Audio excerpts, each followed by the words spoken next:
Good evening, YouTube. Needlebender785 Ohio with another brand new tube amplifier build. This one's going to be a fun one.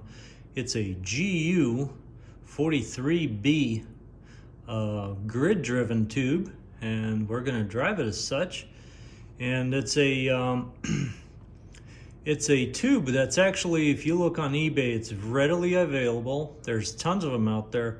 And a price per watt is probably the cheapest of any tube out there right now. And the reason being, that there is a reason behind it, is the availability of these sockets.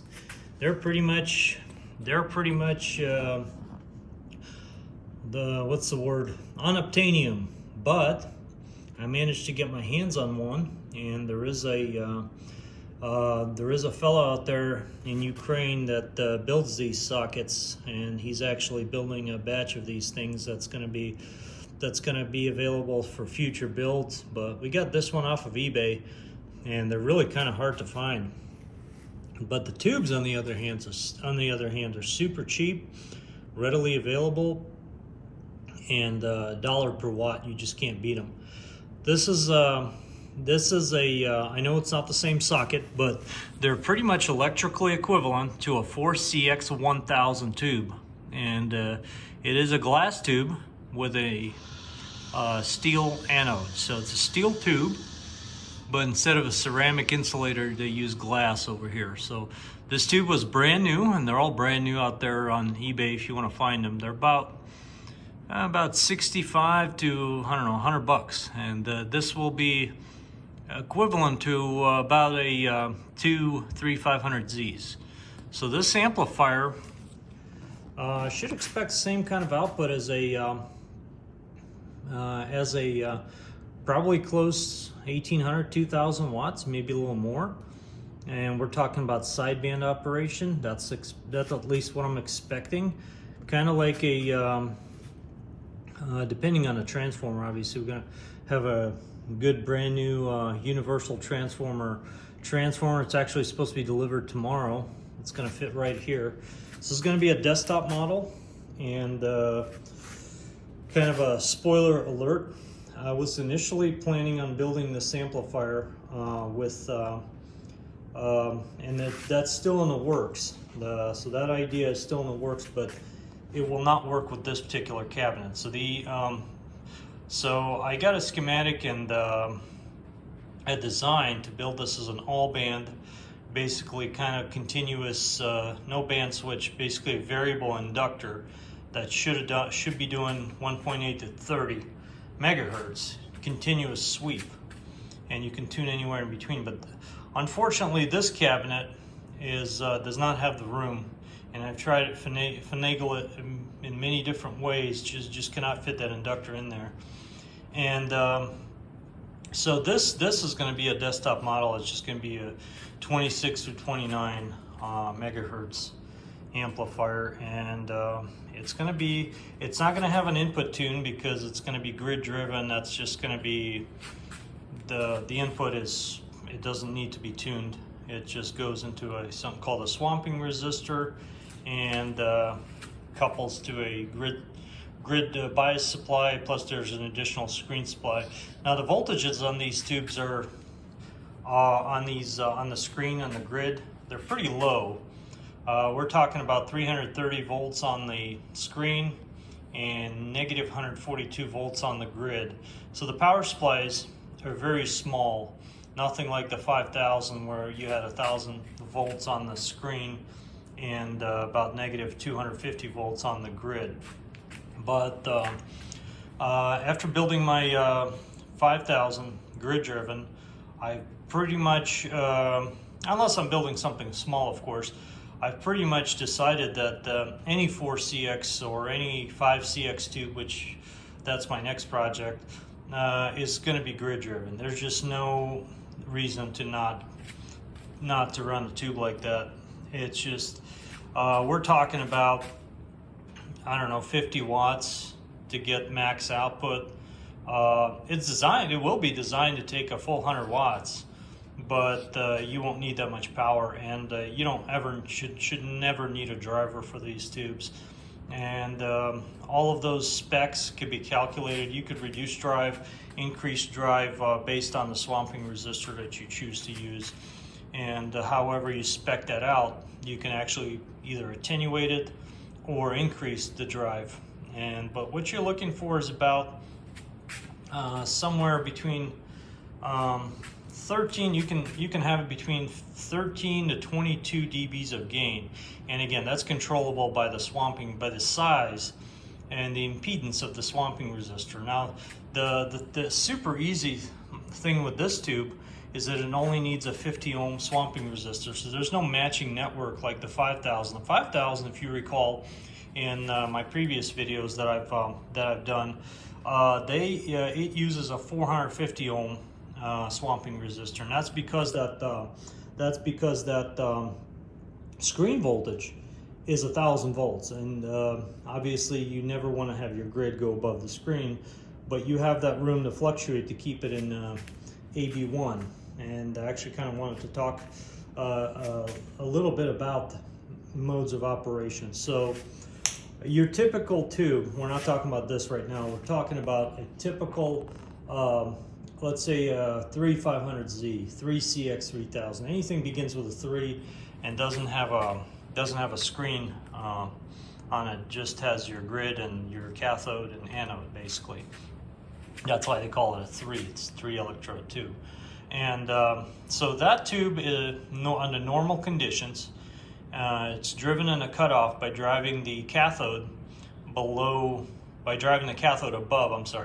above the grid, which is basically the grid has to be negative. The grid's always negative to the cathode, and that's how you stop something called thermionic emissions, which actually are emitted from the filament, and they want to travel to the anode.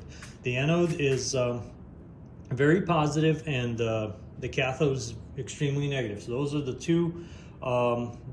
two absolute potential differences that we have in the tube. And since the filament is hot, and in a vacuum, you have something called thermionic emissions. Basically, your electrons are negatively charged particles. They want to travel toward the positively charged anode. And with that being said, the way we control that is we have the grid being below. When I say below, is actually negative of the cathode, and that actually basically puts a damper on how much electrons can flow to the anode. So that's a basic operation of a 3CX tube.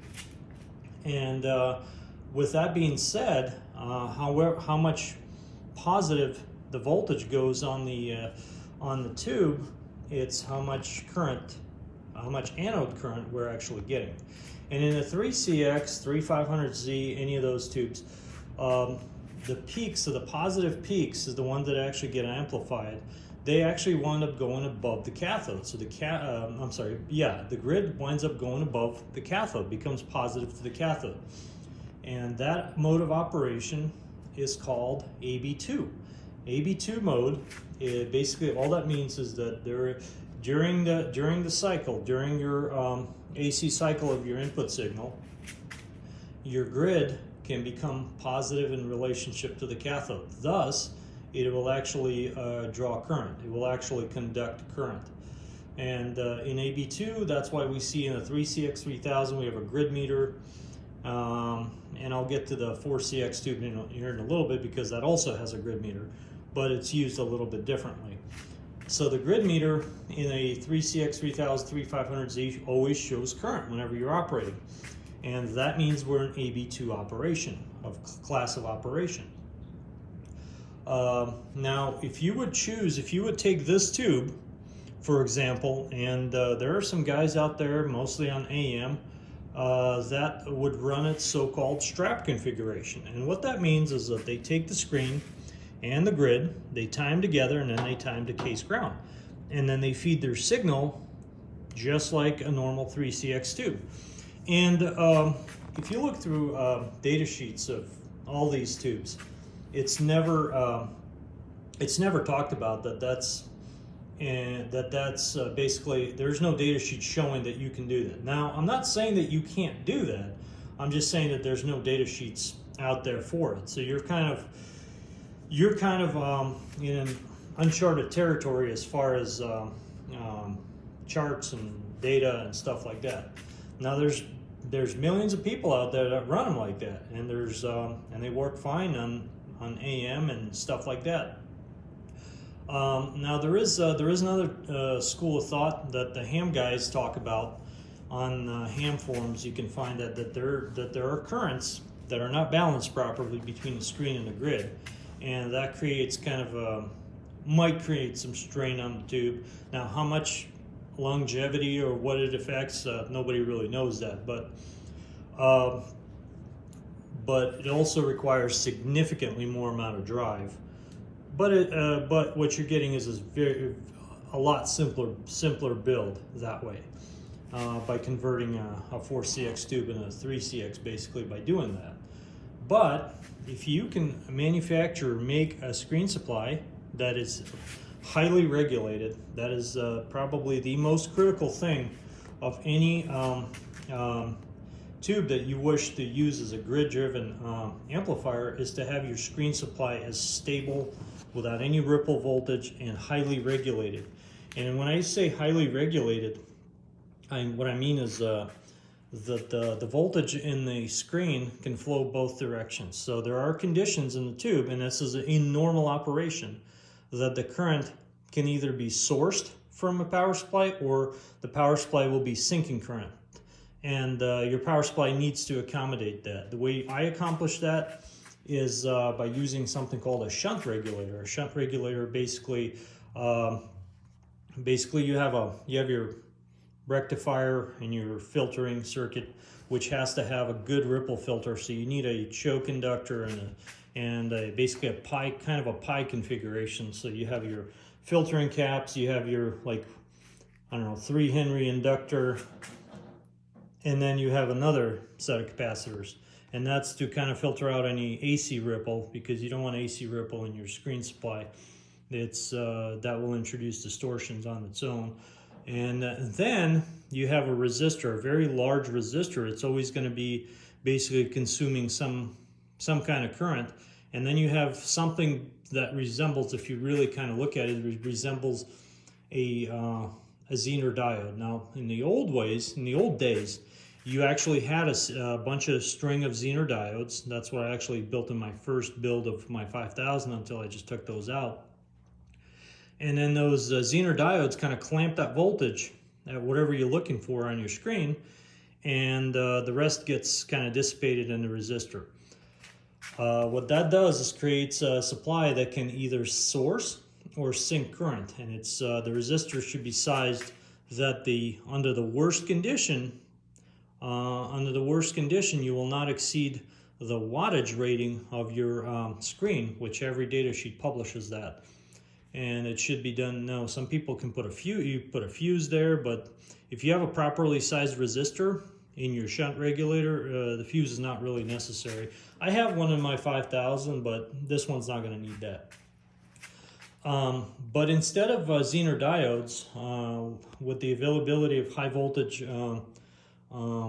transistors, high voltage IGBT transistors, so those are your basically, it's kind of the best way to describe it is it's a MOSFET it acts as a MOSFET on the input, so there's extremely high impedance in it, and it's a bipolar junction transistor on the output, so it still has an emitter and a cathode and a gate. So it's kind of a interesting device, but those have a very high voltage and current rating that they can operate. So you can build a screen supply pretty much for any tube out there with those. Now they do dissipate heat, so they will need a heat sink and all that stuff, but the amount of regulation that they provide is extremely precise, and it's very stable. And like I said, been running one in my 5000 for a couple of months now, and it's been my daily amplifier, and it worked fantastic. Still works fantastic. Anyway, so the question is, why do we have a grid meter on a 4CX tube. So that brings me to my other point, which is what mode of operation are we talking about here? Well, here we're on AB1. This tube can run an AB1 or AB2. Now, what is AB1? AB1 is that the grid never goes above the cathode. And so that zero, it does not cross that zero voltage. And what that does is it creates a zero current condition. So in the AB1, there is no grid current, and your meter does not show any grid current. Now, for some reason, if you start driving harder and you start showing grid current, that means that at the peaks of your operation, of your signal, of your AC waveform that's entering your amplifier, you're actually crossing that zero barrier. Your grid's actually becoming positive in reference to the cathode, and you're actually kind of starting to protrude into the AB2 mode of operation. And not necessarily undesirable. It's undesirable if you're not designed for that. Obviously, you kind of, there's a lot of dynamics that kind of start to change, and basically if you design the amplifier properly, there's no need.